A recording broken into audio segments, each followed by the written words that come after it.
Buenos días, muchachos. Bueno, vamos a continuar con las clases de genética, nuestro temario.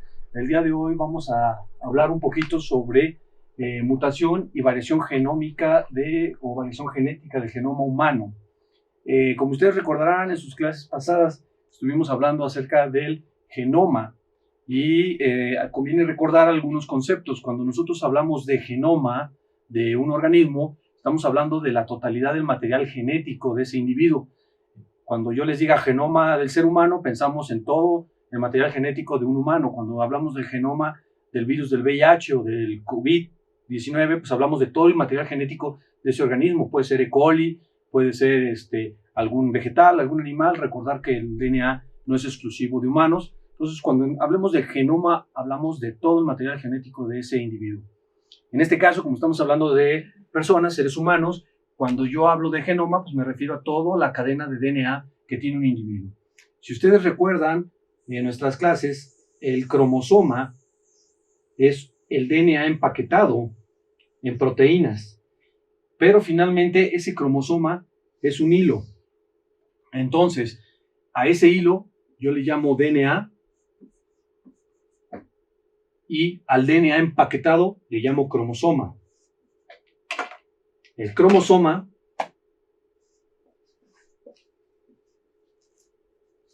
es este DNA empaquetado y segmentos de ese DNA se llaman genes. ¿Por qué? Porque contienen la información necesaria para producir una proteína o un RNA. En este sentido, por lo tanto, no todo el DNA es gen. Entonces, no todo el DNA es gen, pero todos los genes son de DNA. En cuanto a los seres eucariontes, hay que tener ciertas reservas con algunos virus de RNA, pero en general, entonces, todos los genes están formados de DNA, pero no todo el DNA es gen.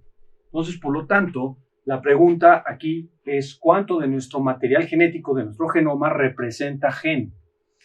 En la diapositiva que ustedes ven aquí es una gráfica de pastel donde podemos ver la totalidad del genoma que nosotros tenemos. Y si ustedes observan, tenemos aquí en color rojo la parte que sirve para producir proteínas. Y esta zona grande son los intrones. Por lo tanto, esta parte de aquí es considerado lo que representa de nuestro genoma los genes. Más o menos estamos hablando de alrededor de un 27%, 28% de nuestro material genético, de nuestro genoma, representa DNA génico, es decir, DNA génico que pertenece al DNA que se encuentra en este segmento que tiene la capacidad de producir una proteína o un RNA. El resto de nuestro material genético tiene otras funciones. Antes se desconocían, hoy en día sabemos que las funciones de este material genético que representa el resto de lo que serían los 27, 28, más o menos estamos hablando de un 60, 70%, son secuencias de DNA que tienen funciones reguladoras. Entonces, vamos a ver un término comúnmente mencionado o utilizado, que es el término mutación. Vamos a definir qué es mutación. Con fines prácticos, la mutación se define como el cambio en la secuencia de nucleótidos que es heredable o que puede ser heredable, ojo, puede ser, no siempre lo es, y puede ser permanente. Esto siempre ha sido connotado con una etiqueta de algo negativo, porque cuando alguien hablaba de mutación suele relacionarse con una enfermedad o con un problema. La realidad es que la mutación es un proceso constante en todo nuestro material genético y conlleva un punto muy importante que es lo que permite evolución. La mutación hoy en día se sigue utilizando de forma coloquial para hablar de un cambio. Sin embargo, en la medicina se prefiere ahora utilizar el término variante. Entonces, quiero hacer un paréntesis muy importante. Si bien en el uso y costumbre seguimos hablando de mutación, la terminología correcta hoy en día, hablando en genética médica, clínica, es que hablemos de variantes. Entonces, una persona puede tener una variante patogénica o puede tener una variante benigna. En ese espectro podemos tener lo que antes llamábamos mutaciones. Sin embargo, las mutaciones o las alteraciones o las variantes se pueden dar en el número de cromosomas cuando hablamos de cromosomopatías, algo que sucede, por ejemplo, en el síndrome de Down. Si ustedes analizan los genes de un niño con síndrome de Down, sus genes están bien. El problema es que tiene 3 cromosomas 21, entonces aquí hay un tema de dosis génica. O sea, cuando hay extra dosis de genes o faltan dosis de genes, como en el síndrome de Turner, se dan problemas y no necesariamente representa un cambio en la secuencia de material genético. Entonces, dentro del espectro de la definición de mutación en la genética, pues podemos ver alteraciones en el número de cromosomas que, como les decía, no necesariamente tienen que representar un cambio a nivel de los genes, sino puede ser incluso nada más el efecto de dosis extra o la falta de dosis. Alteraciones en la estructura. Muchas veces los cambios en la estructura de la cromatina o del material genético puede resultar en problemas de salud y por lo tanto también pueden entrar en el concepto de lo que en medicina genética llamamos variantes que pueden tener impacto en la salud o mutaciones. Y quizá las más comunes o fáciles de comprender pues son las alteraciones que suceden a nivel de un gen. Ahí sí, si ustedes recuerdan, un gen no es más que una secuencia de aminoácidos, de bases nitrogenadas, y podemos tener que un gen tener una secuencia establecida, conocida, y que de pronto por un mecanismo de replicación, de daño al DNA, se puede dar un cambio. Este cambio puede representar un efecto duradero a nivel de la proteína y que conlleva o puede estar implicado en problemas de función de esta proteína o de su producción, y esto pueda producir efectos deleterios en la salud del paciente. Dentro de las mutaciones o los cambios más frecuentes que tenemos en el espectro de estas mutaciones, pues son principalmente mutaciones a nivel de un solo nucleótido, es decir, de una sola base nitrogenada. Por lo tanto, la mayoría de las patologías que vamos a ver se van a deber a cambios o sustituciones en un solo nucleótido. Como pueden observar aquí, tenemos pues, que la mayoría son a las que pertenecen al grupo de las de sentido equivocado. Ustedes van a encontrar 4 categorías para hablar de sustitución de un par de bases. Estas son las que caen en sitios reguladores, las que afectan el splicing o el uso alternativo de intrones y exones, y vamos a tener mutaciones que se conocen en inglés como no sense y missense, o lo que es lo mismo, sin sentido y de sentido equivocado. Ahorita vamos a ver esas definiciones. Como les comentaba, aquí podemos ver en esta diapositiva la nueva clasificación de las variantes. Cuando ustedes tienen un cambio de un nucleótido en un gen, ese cambio puede representar una enfermedad clara, conocida, típica, como sucede en el caso de la acondroplasia o de la anemia de células falciformes, donde un cambio en un nucleótido nos representa un fenotipo patológico totalmente característico e identificable. Sin embargo, vamos a ver que muchas veces estos cambios suceden a nivel del gen y no se puede observar una repercusión real, física, tangible o sintomática del paciente, y eso nos mete en problemas porque desde el punto de vista clínico no podemos establecer con certeza si ese cambio en ese gen es realmente el responsable de nuestra patología. Por otro lado, hoy en día tenemos conocidos algunos cambios que forman parte de la variación normal de la población, que sin embargo a una persona puede tener una adenina y una timina, como en el ejemplo del pizarrón, y no representar ningún efecto aparente en las condiciones de salud de nuestros pacientes. Entonces, cuando la ciencia conoce esto y sabemos que un cambio es totalmente patogénico y explica de forma concisa la enfermedad o nuestro espectro clínico como agente causante o de etiología, se le llama variante patogénica. Aquí podemos ver el ejemplo típico, que es la mutación para fibrosis quística o acondroplasia, donde hay un cambio en un nucleótido en una posición específica y genera totalmente el cuadro clínico conocido. Por otro lado, podemos tener variantes que simplemente son una variación, como dice su nombre, en la población normal y no representar ningún problema. Por este lado tenemos que no pasa nada, por este lado tenemos una explicación completa de la enfermedad. Sin embargo, el problema viene cuando se identifican estos cambios o variantes y todavía no tenemos certeza si puede o no explicar el fenotipo. Aquí es donde entran análisis en sílico donde se pueden hacer predicciones a nivel de cómo esta variante puede estar afectando la proteína o el mensajero o algún RNA, y si eso pudiera o no explicar la patología. Cuando esto se inclina a que es muy probable que altere la función, podemos hablar de una variante probablemente patogénica. Cuando hacemos este análisis y vemos que es difícil que cause la patología, hablamos de una variable probablemente benigna. Sin embargo, el área más gris o difícil es precisamente la del medio, donde tenemos una variante de significado incierto, que son aquellas que no pueden ser clasificadas ni como neutrales ni como patogénicas. Esto representa del 2 al 10% de las variantes conocidas. Entonces, hay que tener eso en cuenta porque hoy en día con la nueva tecnología y la medicina genómica, ustedes pueden realmente a un precio muy accesible y de forma ya cada vez más fácil y a nuestro alcance, pedir secuenciación de genes o de varios genes o incluso de todo el genoma, y es común que se nos reporten los resultados, las variantes encontradas de acuerdo a esta escala. Y vamos a tener seguramente todavía muchas en este punto donde tenemos que ser cautelosos en cuanto a su interpretación en relación a nuestra patología. Como les mencionaba, esto tiene un espectro donde podemos saber cuando es patogénica o probablemente patogénica. Aquí es donde caen esas variantes que nos son útiles para decirle al paciente o poder asegurar o tener una proximidad cercana al que realmente este es el causante de nuestra patología. Sin embargo, acá sabemos que hay certeza de que es muy probable que no, o prácticamente son variantes benignas, y esta sería la zona gris, ¿no? Esto es un espectro, esto va a ir cambiando. Muchas veces lo que se hace es análisis en computadora o en predicción de mutaciones con software muy sofisticados en el sentido de modelaje de proteínas, de predicción de RNAs, y esto va cambiando, esto es dinámico. Las que ya son patogénicas probablemente no se muevan, como tampoco las muy benignas, pero muchas de estas que hoy pueden estar clasificadas como de variante incierta, probablemente en unos meses caigan a las variantes benignas o puedan ser reclasificadas como variantes patogénicas.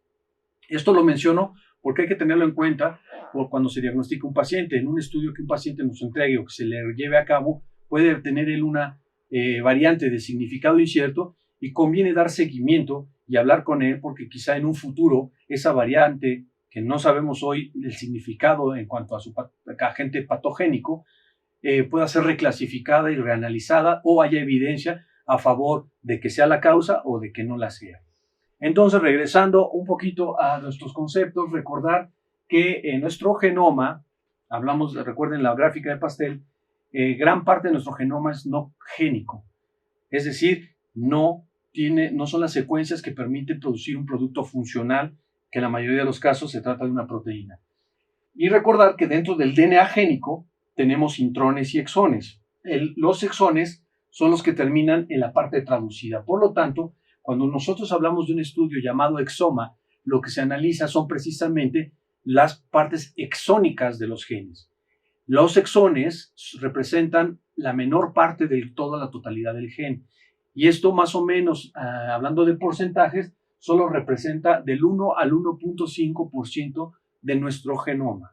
Es decir, esta es la parte de DNA codificante y es génica, porque no todo el DNA génico es codificante. Entonces, tenemos el genoma, el DNA génico, que solo son los genes, y dentro de los genes, los únicos que terminan siendo codificantes son los exones. Recuerden que el promotor, que es una región reguladora, la región 3' UTR, 5' UTR y los intrones son todos separados de los exones y únicamente los exones van a ser esa parte del genoma que va a terminar siendo traducida en proteína. Por lo tanto, cuando uno pide un estudio llamado exoma o hablamos de un exoma, a lo que me estoy refiriendo es a la totalidad de exones de nuestro genoma, es decir, a la totalidad del DNA codificante. En ese sentido, solo representa el 1% de nuestro material genético. Sin embargo, es de gran utilidad porque hay que recordar que prácticamente lo que le da función a nuestras células son las proteínas. Entonces, este es el DNA que tiene consecuencias muchas veces o en la mayoría de los casos sobre nuestras proteínas. Una de las clasificaciones que podemos encontrar con relación a la mutación, recuerden que esto ha empezado a cambiar, pero se sigue utilizando con fines didácticos. Podemos hablar de mutaciones a nivel molecular, donde podemos tener por sustitución de base, lo que mencionábamos aquí hace un momento, el cambio de un nucleótido de 2 o de 3 o de más, y por inserción o deleción. No es lo mismo que yo cambie adenina por timina a que yo elimine esto. Y ahí hubo una deleción de la adenina. Es decir, aquí en condiciones normales había una adenina y ahora pierdo esa base y mi secuencia perdió un nucleótido y a eso se le llama ahora deleción. O, por el otro lado, puedo tener una inserción. ¿Qué significa eso? Que tengo mi secuencia y en esta secuencia sucede por algún problema una inserción, es decir, se agrega una base y esto genera todo un problema desde el punto de vista de la transcripción y la traducción. Aquí en el ejemplo, esta es nuestra secuencia normal, aquí hay una deleción, una pérdida de una adenina y aquí hay una inserción de una adenina. Las deleciones y las inserciones pueden ser desde un nucleótido, 2 nucleótidos, 3 nucleótidos, hasta 4, 5 o de gran tamaño. Cuando hablamos de cromosomas, recuerden, de todo el cromosoma, aquí podemos tener alteraciones estructurales que se clasifican como inversiones, un segmento del cromosoma se gira, de lesiones o duplicaciones de gran tamaño, donde retiramos pedazos gigantescos de DNA de grandes cantidades de nucleótidos, o se inserta un gran tamaño de material genético. Translocaciones significa que yo tengo 2 cromosomas y tenemos un intercambio recíproco entre esos 2 cromosomas, donde se invierte material entre ellos y eso puede también romper secuencias génicas. Esto lo veremos en su momento a mayor detalle cuando estamos hablando de la clase de cromosomopatías. Y hay otra clasificación que son genómicas, donde también hay errores en cuanto al número o el monto de cantidad genética representada en los cromosomas. Entonces, la mutación génica son las alteraciones de la secuencia del DNA mediante un proceso de mutación. Es de origen primario de toda la valoración genética. Y las mutaciones que se producen en las líneas germinales son las más importantes porque se transmiten hacia la herencia. Aquí quiero hacer un señalamiento importante. Recuerden que nosotros tenemos células somáticas, es decir, del cuerpo, y tenemos las células de los gametos. En el caso de los varones, espermatozoides; en el caso de las chicas, los óvulos. Cuando ustedes van a tener un hijo, o va a haber procreación o transmisión genética hacia la descendencia, ahí el material genético sufre algunos procesos conocidos como meiosis, donde puede haber apertura de DNA, duplicación y algunos errores. Cuando las mutaciones suceden a nivel de gametos, es cuando vienen los nacimientos con niños con patología genética o síndromes. Cuando las mutaciones se dan a nivel somático, es decir, a células de no los gametos, una célula del epitelio del intestino, del epitelio pulmonar, del epitelio del conducto de la mama, se traducen en cáncer. Entonces, tan importantes son las mutaciones a nivel somático porque pueden representar un riesgo para el individuo desde el punto de vista de desarrollar comportamientos aberrantes celulares que se traducen en la patología que todos conocemos como cáncer, y en los gametos se puede representar en la forma de hijos o descendencia con enfermedades genéticas. Uno de los principales ejemplos conocidos por la ciencia, o el primer descrito, fue la anemia de células falciformes. La anemia de células falciformes es una patología que consiste precisamente en la anemia. Ustedes saben que la anemia no es una enfermedad, sino es un signo, un síntoma clínico, signo, lo podemos ver, más bien dicho, un signo a la persona pálida, y el problema es una pérdida, que se traduce en una pérdida de hemoglobina. En esta patología, pues lo que nosotros tenemos aquí representado es una cadena de DNA. Este es el gen de la cadena beta de hemoglobina, y ese gen tiene un cambio. Si ustedes observan, acuérdense que el material genético se lee por tripletes. Entonces, este DNA se abre y genera un RNA mensajero. Este RNA mensajero, a la hora de que es traducido, estas 3 bases nitrogenadas, que son la timina, la citosina y la adenina, por supuesto, ya en el lenguaje de RNA, esto será un uracilo, nos va a codificar para que el ribosoma inserte una trionina. La misma situación con estos 3 nucleótidos va a codificar para una prolina. Y aquí tenemos el código para un ácido glutámico, otro ácido glutámico y una lisina. Cuando ustedes tienen un cambio, es decir, se da una mutación o un cambio, una variante, en el cambio aquí podemos observar que en lugar de una adenina tenemos una timina, esto va a alterar el proceso de traducción y entonces va a generar que nosotros cambiemos de aminoácido. Si ustedes observan, aquí tenemos un ácido glutámico y aquí abajo tenemos una valina. A este tipo de mutación puntual, porque es en un solo punto, se le conoce como sentido equivocado. ¿Por qué? Porque repercutió en la proteína cambiándome un aminoácido. Entonces, mientras que lo correcto es que tengamos un ácido glutámico, esto genera ahora la inserción de una valina, un cambio de aminoácido que en el momento que ustedes sintetizan la proteína va a tener un efecto importante, ya que son aminoácidos con características muy diferentes. Mientras tenemos uno con carga negativa y carácter ácido, tenemos uno con carga positiva y que suele ser hidrofílico. Entonces, si ustedes recuerdan, la hemoglobina es una proteína que está formada por 4 cadenas. La hemoglobina del adulto, tenemos una cadena alfa y una cadena beta y otra cadena beta. Estas cadenas forman una estructura globular que permite el transporte de oxígeno hacia los tejidos. Cuando nosotros tenemos esta sustitución, las cadenas beta en bajas saturaciones de oxígeno sufren un cambio conformacional que en vez de que el aminoácido se encuentre hacia adentro por tener un carácter hidrofóbico, ahora el aminoácido cambia de características y durante bajas saturaciones de oxígeno el aminoácido cambia de orientación y esto genera que las cadenas de hemoglobina se polimericen y entonces esta polimerización de hemoglobinas que se agarran de ganchitos gracias a este cambio, en vez de estar sueltos dentro del eritrocito, y esto le permite la deformación al eritrocito, ahora van a estar conformando estructuras lineales.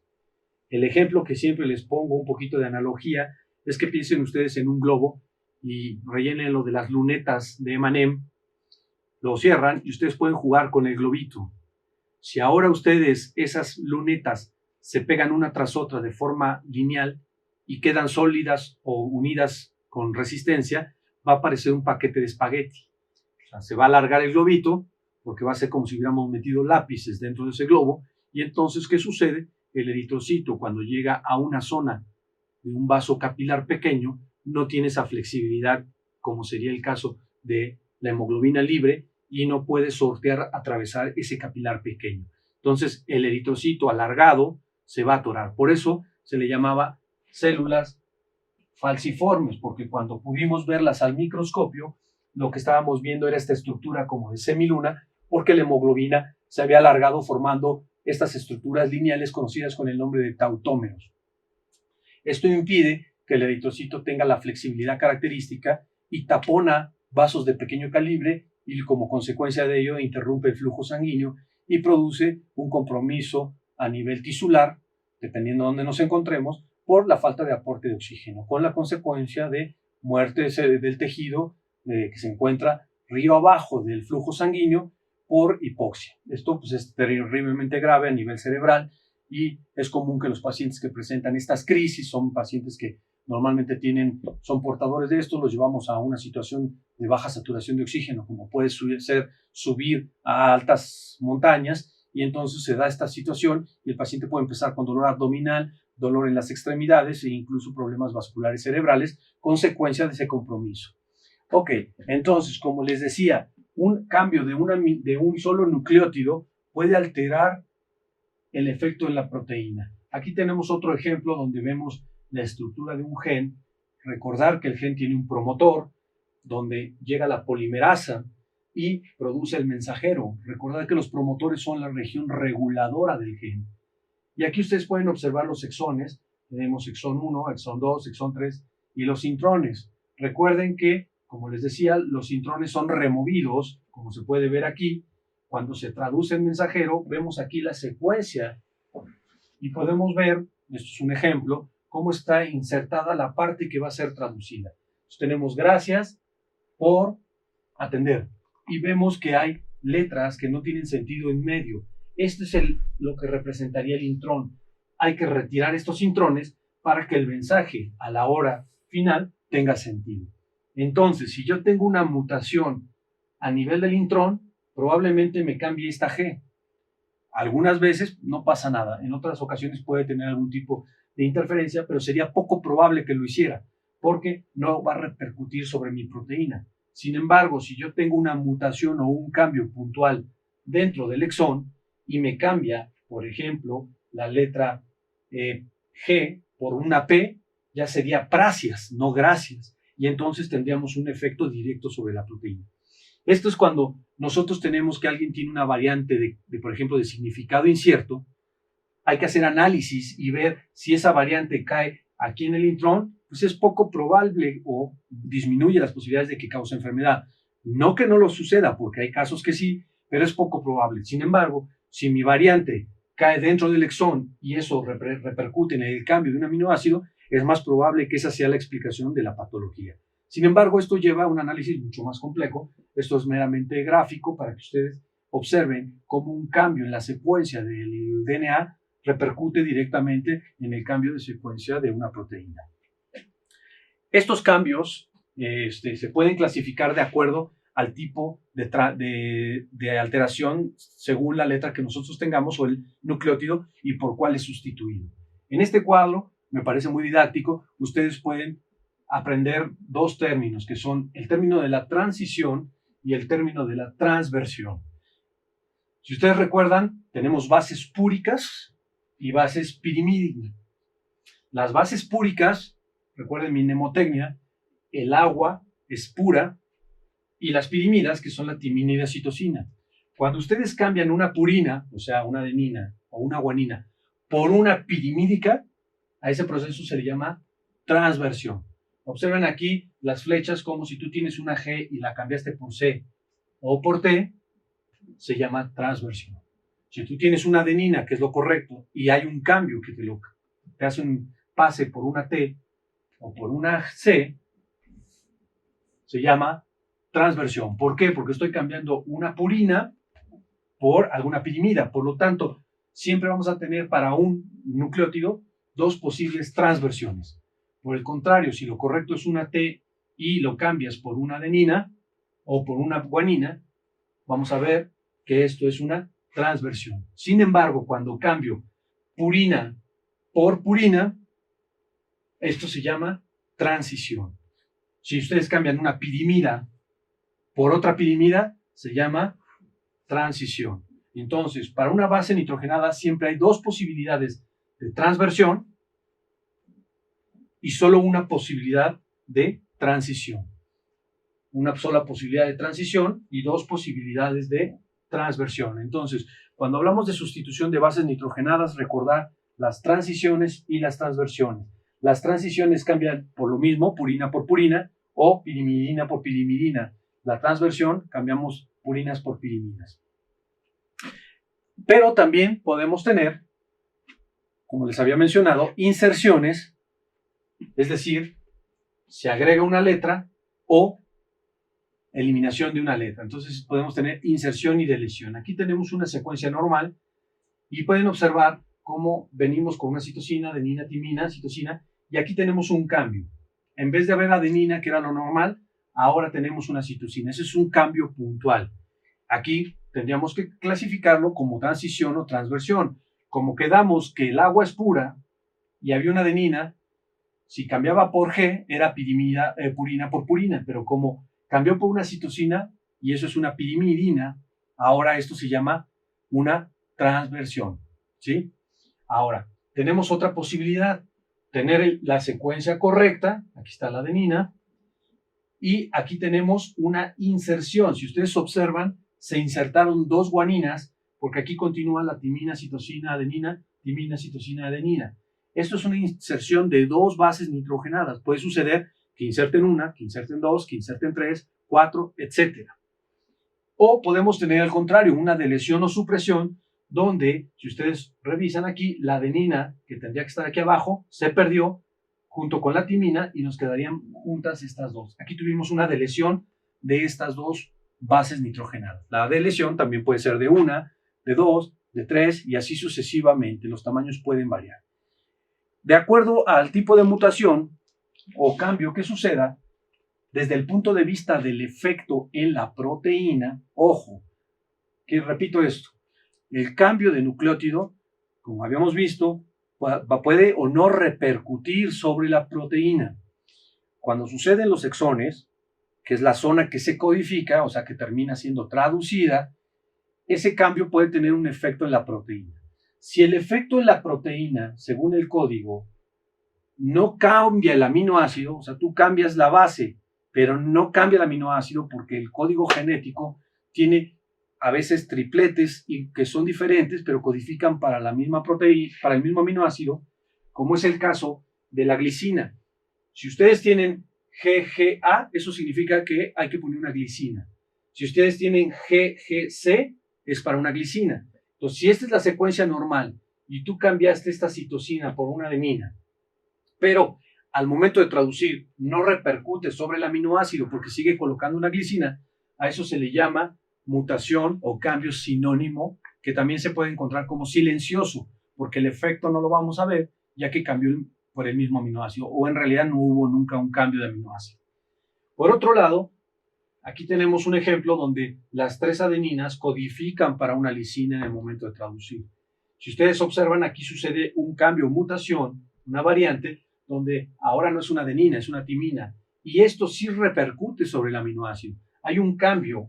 En vez de una lisina, ahora se va a insertar una isoleucina o otro aminoácido, puede ser ese o cualquier otro, y va a repercutir en un cambio de aminoácido. Eso se conoce como mutación no sinónima o de sentido equivocado. También lo van a encontrar en inglés como missense, sentido equivocado. Es decir, sigue habiendo aminoácido, pero es otro. Y aquí es donde tienen que venir los análisis. Los aminoácidos, como ustedes recordarán de las clases de bioquímica, tenemos aminoácidos que tienen propiedades diferentes. Unos tienen carga positiva, otros tienen carga negativa, pueden ser neutros, pueden ser ramificados, pueden ser cíclicos, pueden ser con carácter ácido, carácter básico. Entonces, dependiendo del aminoácido que cambie, si es diametralmente diferente al que normalmente tendría que estar, es muy probable que afecte dramáticamente la estructura de nuestra proteína. Si los aminoácidos, por ejemplo, son muy parecidos y tienen cargas similares y se comportan parecido, pudiera ser el caso de un ácido glutámico con un ácido aspartico, pues podría ser que tuviéramos pocos cambios, o cuando son los aminoácidos como lisina o histidina, que suelen ser de carga positiva, es probable que viéramos cambios menos severos. Sin embargo, cada caso es individual y se tiene que analizar en todo su conjunto de la proteína. Y por otro lado, quizá la última de importancia es, aquí tenemos representado la timina, adenina, timina, y tenemos un cambio. En vez de tener esta timina, ahora cambiamos la última base y tenemos una adenina. Esto genera un codón de paro. Ustedes recordarán en la clase de traducción que cuando la polimerasa hace el RNA mensajero y el RNA mensajero llega al ribosoma, empieza a hacer lectura por tripletes e insertar aminoácidos. Hasta que encuentra un codón de paro, se detiene el proceso, la maquinaria de traducción, y se libera la proteína. En este caso, tú puedes tener un cambio que te origine un codón de paro que debe estar aquí, que ahora suceda antes. Y entonces tú vas a tener una proteína que en vez de tener 100 aminoácidos, va a tener 20 porque apareció un codón de paro prematuro. Esto va a significar una proteína trunca o incompleta, que muchas veces es destruida, y tenemos el problema porque carecemos de la mutación original que tendría que tener un largo de 100 aminoácidos, o peor aún, podemos tener una proteína más corta que pueda depositarse y causar un efecto de toxicidad por depósito, o asociarse a otra proteína por las características de plegamiento que tendrá ahora, o generar una función aberrante y comprometer funciones celulares importantes. Entonces, esto pues también es un tema peligroso y es quizá una de las mutaciones más comunes encontradas en la patología. Y otro problema que también puede generar proteínas aberrantes es cuando nosotros tenemos lo que se conoce como una inserción o deleción, que ya la expliqué, es incrustar 1, 2, 3 o más pares de bases, y en la deleción es quitar 1, 2, 3 o más pares de bases, y esto genera un problema en el marco de lectura. Recuerden que el DNA produce un mensajero, el mensajero lleva un código que se lee por tripletes. Entonces, cuando esto llega a la maquinaria de traducción, la traducción va leyendo por tripletes. Si ustedes quitan uno, van a generar un error de lectura. Cuando yo tengo, por ejemplo, en mi RNA mensajero AAA, CCC, T, perdón, como es el mensajero, recordar que en el lenguaje del RNA son U. Este es mi mensajero. En el lenguaje de traducción, estoy inventando porque no me lo sé, supongamos que este triplete codifica para una lisina, y este codifica para una metionina, y este codifica para una isoleucina. Si ustedes retiran esta citosina, porque aquí leíamos por triplete, si ustedes quitan eso, va a ocurrir lo que conocemos como un corrimiento del marco de lectura. Ahora va a leer esto y va a poner una lisina, pero ahora va a leer así y esto ya no es una metionina, y ahora va a leer así y aquí tal vez tome otra letra que pueda ser una guanina y entonces ya no va a ser una isoleucina. Esto me puede cambiar ahora por una valina y esto por una histidina. Entonces, el problema cuando ustedes hacen inserciones o deleciones es que corren todo el marco de lectura y eso genera que se produzcan proteínas con una secuencia totalmente aberrante o desconocida y que puede tener efectos catastróficos porque podemos tener proteínas que se conocen con ganancias de función y que hacen efectos deleterios. En el mejor de los casos se destruye y lo que estaríamos teniendo es una pérdida real de la proteína, la cual era la que estaba normalmente diseñada y que ahora al tener ese corrimiento no se produce porque se produce una proteína errónea que es destruida. Pero si no es destruida, como les mencionaba, puede aglomerarse y hacer un efecto tóxico, puede asociarse a otras proteínas de forma incorrecta o tener funciones peligrosas, ya que empiezan a hacer actividades o acciones que no son normales en la célula. Entonces, si ustedes insertan una letra, corren el marco de lectura. Se insertan dos, corren el marco de lectura. La buena noticia es que cuando insertas 3, ahí no se corre el marco de lectura, porque si tú insertas 3 aminoácidos o quitas 3, vamos a nuestro ejemplo, aquí tengo 3, y ahora tenía yo mi proteína que dibujé anteriormente, e inserto 3, lo único que voy a insertar aquí sería un aminoácido extra. Entonces yo tenía una lisina, tenía una metionina y tenía una isoleucina, y ahora inserté una valina. Entonces, cuando hay inserciones o deleciones, si son múltiplo de 3, esto lo que puede generar es que inserte yo un nuevo aminoácido, o por el contrario, si yo tengo una deleción de 3, solo pierdo un aminoácido. Aquí yo tenía lisina, metionina y isoleucina, ahora pierdo la metionina porque quité estos 3. Entonces, desde un punto de vista un poquito simplista, siempre les digo, bueno, si hay que elegir entre una mutación, pues insertar 1 o 2 nos corre el marco de lectura y sale una proteína totalmente aberrante. Yo preferiría en ese caso, un poquito nada más para ejemplificar, pues quizá insertar 3 o deletrear 3 y no la jugamos a ganar o perder un aminoácido y es probable que tal vez la proteína pueda tener cierta actividad. Sin embargo, insisto, cada caso es único y se tiene que analizar con cautela en el contexto del tipo de gen, la proteína y los efectos que puedan producir. Bueno, ahora vamos a hablar de otro concepto que es el polimorfismo génico.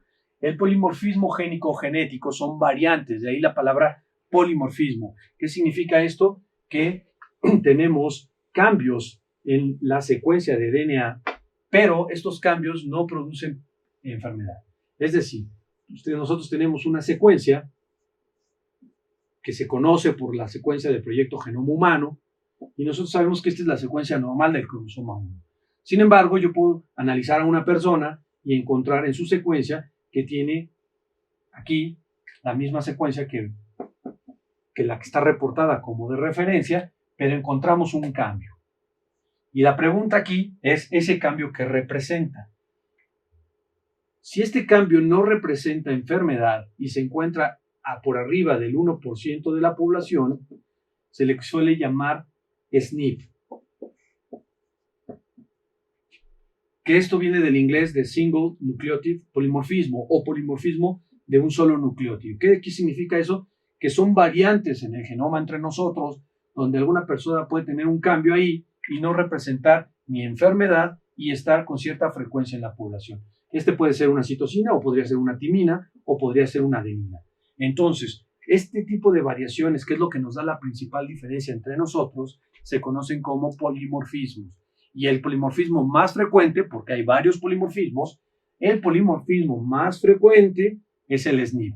Este se calcula que aparece en nuestro genoma aproximadamente cada 1000 pares de bases. Es decir, cada 1000 pares de bases en un genoma de un humano, es probable que encontremos un SNP, o sea, un cambio de un nucleótido que no va a representar enfermedad y que se encuentra con cierta frecuencia en la población, es decir, más del 1%. Al mapa de SNP se le conoce como HapMap. Quiero que recuerden que es el SNP más frecuente porque suele ser una pregunta de examen y suele ser un elemento importante a tomar en consideración cuando se hace secuenciación de material genético en las personas. Entonces, aquí tenemos un ejemplo en la diapositiva de lo que es un SNP. Como ustedes pueden observar, tenemos aquí 3 individuos en su genoma, tienen la misma secuencia y llegamos a un punto donde hay un cambio entre ellos, pero no representa enfermedad y se parece que se encuentra al menos cada uno de ellos en más del 1% de la población. Y entonces eso le llamamos polimorfismo de un solo nucleótido. Normalmente los sitios de referencia van a colocar el nucleótido que se encuentra en la mayoría de la población. Este polimorfismo es el que representa, como les dije anteriormente, la mayor diferencia entre individuos. Es decir, mis SNPs van a ser muy probablemente diferentes a los de ustedes y entre más diversas las poblaciones, vamos a diferir quizá más en SNPs yo y una persona asiática o una persona africana que entre ustedes y yo. Entonces, esto nos permite generar ciertos mapas con respecto a las poblaciones y tener algún análisis, que fue lo que se intentó hacer con el proyecto del genoma mexicano. Cuando salió, lo que se hizo fue caracterizar a nuestra población en estos sitios ya reportados como de variación. Los SNPs los tenemos de dos tipos, los que caen dentro de genes y fuera de genes. La mayoría de los SNPs caen fuera de los genes. Aquí tenemos un ejemplo de un gen. La parte roja es la secuencia reguladora, acuérdense del promotor. Y esta azul es la secuencia codificante, acuérdense de los exones. Por lo tanto, si es codificante, va a producir una proteína. Entonces, nosotros podemos tener SNPs que caen en el DNA no génico y el DNA génico. Y dentro del DNA génico puede caer en las secuencias reguladoras o en las secuencias codificantes. Si yo estoy hablando de secuencias codificantes, recuerden que me refiero a los exones. Y si es una región codificante, puede repercutir en la proteína. Entonces nosotros vamos a tener esta clasificación de SNPs no génicos, SNP génicos, y dentro de los SNP génicos tenemos los no codificantes y los codificantes. Aquí puede haber un cambio en la secuencia de aminoácidos, que ya las vimos, y pueden ser sin sentido, de sentido equivocado o silenciosas. Y también las podemos tener de acuerdo a la letra que cambia, como transiciones y transversiones. Finalmente, las que caen fuera de, se consideraba antes que no eran de gran importancia, pero hoy sabemos que son marcadores que nos sirven de asociación para muchas enfermedades. Otro polimorfismo que vamos a encontrar es polimorfismos que se encuentran en bloques. Los SNPs se encuentran dispersos, es decir, aproximadamente cada 1000 pares de bases aparece uno. Esto no significa que tengan que contar 1000 y ese cae ahí y otros 1000 y cae ahí, sino es un promedio. Puede aparecer uno a los 500 pares de base, después uno a los 790, después uno a los 1200, pero en promedio, cada 1000 pares de base que ustedes caminan sobre el genoma, aparece un SNP. Eso se conoce como DNA disperso, porque está a todo lo largo del genoma. Pero cuando ustedes tienen que una persona tiene, por ejemplo, un repetido CAG, ustedes analizan el gen de una persona o una secuencia y encuentran que tiene CAG,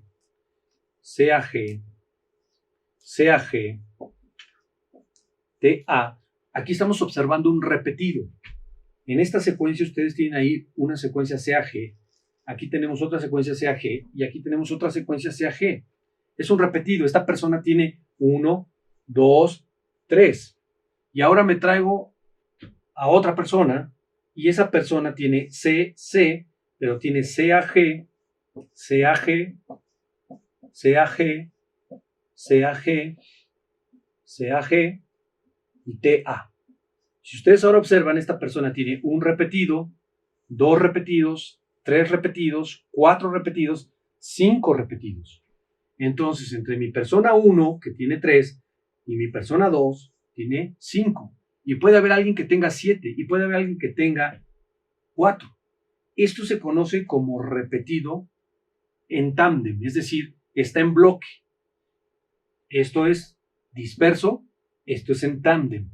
Y este repetido, ¿qué representa? Porque está claro que no son iguales, pero como no producen enfermedad y están en más del 1% de la población, se pueden considerar secuencias polimórficas. Es decir, está bien que tú tengas 3, está bien que yo tenga 8, está bien que él tenga 16, está bien que él tenga 5. Sin embargo, no siempre sucede esto. Algunas de estas secuencias repetidas son productoras de enfermedades dependiendo de la situación donde caen dentro de un gen y el efecto que pueden tener. Hay patologías que se conocen como patologías por repetidos que pertenecen a grupo de enfermedades de herencia no clásica, que tendremos una clase de ellos, donde veremos enfermedades como el síndrome de X frágil, el síndrome o la enfermedad de Huntington y algunos síndromes como son las ataxias espinocerebelosas, entre otras. Pero a manera de polimorfismos tenemos repetidos. Entonces, estos repetidos que están en tándem y que son variables en número, de ahí que venga su nombre de BNTRs, porque son repetidos en tándem de número variable. Y estos se pueden dividir en 3 grupos, que son los microsatélites, los minisatélites y los macrosatélites. ¿Esto qué significa? Que depende del tamaño de ese repetido. Me refiero no al tamaño de todo el repetido, sino a la unidad de repetición. Esta es una unidad de repetición de 3 nucleótidos, por lo tanto pertenece a este. Entonces yo tengo 3 nucleótidos que se repiten 1, 2 y 3 veces. Entonces, pero lo que cuenta para clasificarlos es el tamaño de la unidad de repetición, que son 3 pares de bases. Si la unidad de repetición que yo pusiera aquí, que por cuestiones de espacio no lo hago, y tuviera 10, es decir, esta unidad no fueran 3 nucleótidos, sino 10, y se repitiera 1, 2, 3, 4, 8 veces, pero la unidad de repetición es de 10 pares de base, se llama minisatélite. Si ahora mi unidad de repetición es de 100 kilobases y se repite ese tamaño enorme 3 veces, no importa que sean 3, el tamaño de la unidad de repetición es de 100 kilobases, se llama macrosatélite. Quizá los más importantes que utilizamos en la genética sean los microsatélites, porque estos se utilizan como marcadores muy importantes para la identificación humana. Este es el que utiliza, por ejemplo, el FBI cuando quiere identificar a alguien que cometió un crimen, a una persona violada, en huesos que encontramos y no sabemos de quién es. Se pueden hacer análisis de STR también en las pruebas de paternidad, y yo con eso puedo definir si es el papá, si los huesos que encontré son hijos de los que reclaman, si la sangre del agresor o de la víctima o del desaparecido pertenece al sospechoso, etc. Entonces, en la medicina forense, estos microsatélites o la medicina legal tienen gran importancia. En un cromosoma hay regiones donde podemos encontrar estos BNTR. Aquí, por ejemplo, tenemos un cromosoma humano y tenemos una región polimórfica, donde una persona puede tener aquí 4 repetidos, o esta persona puede tener 1, 2, 3, 4, 5, 6, 7, 8, 9, y esta persona puede tener 1, 2, 3, 4, 5, 6, 7, 8, 9, 10, 11, 12, 13, 14, 15. Entonces, si yo tengo aquí un señor que tiene 4, uno que tiene 9 y otro que tiene 15, y de este lado hay una señora con un bebé, y quiere decir que quiere saber quién es el papá, lo que tengo que hacer es secuenciar al niño, y el niño va a traer uno de los de la mamá, y si me sale que tiene 9, yo sabré que no es este el señor, porque el niño no trae 4, ni tampoco este. Sabré que este repetido que es 9, el niño lo heredó de su papá, y entonces yo puedo decirle, señor, usted es el papá de este hijo, y entonces tendrá que pagar pensión o cuidarlo, o es la víctima o es el agresor, y esto nos permite identificación humana. En la medicina forense es muy importante, porque aquí, por ejemplo, tenemos una muestra de alguien que desapareció. Supongamos los huesos que encontraron de una de las víctimas de Ayotzinapa. Yo recojo esos huesos o extraigo DNA de la sangre de una escena del crimen o de un posible papá de un bebé que está buscando identificar al padre, o hay una prueba de paternidad. Si ustedes observan, tenemos 2 cromosomas del 1, del 2 y del 3. Esto simplemente es una caricatura. Acuérdense que hay 23 pares, pero estoy tomando 3 cromosomas diferentes. Como ustedes saben, tenemos 2 de cada uno. Entonces, aquí yo tomé estos dos y estos 2. Si observan esta región en gris, vemos diferentes tamaños, que lo que está representando son los tamaños de los repetidos. Esta persona tiene un repetido pequeño y está un poquito más grande. Uno más grande, este ya está mucho de mayor distancia, y este es otro. Aquí tengo 3 posibles individuos y yo quiero saber a cuál de estos 3 individuos, si el A, el B o el C, pertenece esa muestra forense. O si este es el hijo de alguno de estos 3, o si la sangre de la escena del crimen es de uno de estos 3, o si el esperma es de alguno de estos 3. Más o menos así funciona. Entonces, se hacen pruebas como son las pruebas de PCR, se amplifican y se corren en un gel de agarosa. Y entonces, ustedes pueden obtener una huella génica. De este individuo A, ¿cuál de estos 6 polimorfismos sería el más chiquito de tamaño? Si ustedes observan, es el verde. Entonces, si ustedes los separan por tamaños en un gel de agarosa, van a ver que el más chiquito es el verde, que es este de aquí. ¿Cuál le seguiría en tamaño? Este rosa. ¿Cuál le seguiría en tamaño? Este azul. ¿Cuál le seguiría en tamaño? Este verde. Luego, este azul, y el más grande es el rosa. Entonces, ¿ven esta huella? Ahora lo hacemos con el individuo B. El individuo B tiene este chiquito que es el verde, y el que le sigue es el otro verde. Y después le sigue el rosa. Y después los 2 azules, y finalmente el último rosa. Si ustedes observan, la huella del individuo A y del B son diferentes. Y entonces hacemos el del bebé o el de la muestra de sangre de la zona del crimen y corremos los tamaños y podemos ver un patrón que ahora en el gel es muy claro. Y si los comparamos, sabemos que el individuo A tiene un patrón diferente, él no tiene este azul. Vean aquí cómo cambia. Y el individuo C tiene un patrón totalmente diferente. Pero si observan, el individuo B coincide en todas las líneas. Y si esto fue la sangre de la zona del crimen, lo puedo impugnar en que estuvo ahí. O si ese es el niño que están reclamando una paternidad, sabemos que el papá es el papá B. O si estos son los huesos que están reclamando que encontraron allá en Ayotzinapa y hacemos las pruebas a los padres, le podemos decir que esos huesos son de su hijo. Entonces, esto es muy útil en medicina forense porque nos permite obtener huellas génicas y establecer todas estas implicaciones tanto de paternidad como de identificación humana. Ok. Entonces, nada más para repasar, tenemos entonces 2 tipos de polimorfismos. Los dispersos, que son el SNP, que es de un solo nucleótido y que se encuentra aproximadamente cada 1000 pares de bases. Es el más frecuente del genoma. Y tenemos los que se encuentran repetidos en tándem, que son aquí 5 repetidos, 6 repetidos, 7 repetidos, y estos se encuentran en bloque. Entonces, como les decía, esto nos permite utilizar pruebas de paternidad. Aquí, por ejemplo, tenemos un perfil de papá y un perfil de mamá. Recuerden que ustedes son mitad papá y mitad mamá. Entonces, ¿cómo se lee esto? Se lee del niño hacia los papás. Tú tienes que tener de los tuyos, debe estar algo en los papás. Por ejemplo, esta niña tiene esta línea. ¿Está en papá o en mamá? Está en mamá. Esta está en papá. Esta está en papá. Y esta está en mamá. Por lo tanto, esta niña es hija de ellos 2. Esta niña, este no está aquí en medio. Este está en mamá. Este no está en ninguno. Este está en mamá y este está en mamá. Esta niña es hija de la señora, pero no del señor. Mi abuelita diría el lechero, ¿no? Acá tenemos, este está en papá, este está en mamá, este está en papá, papá y mamá. Este es hijo de esos 2.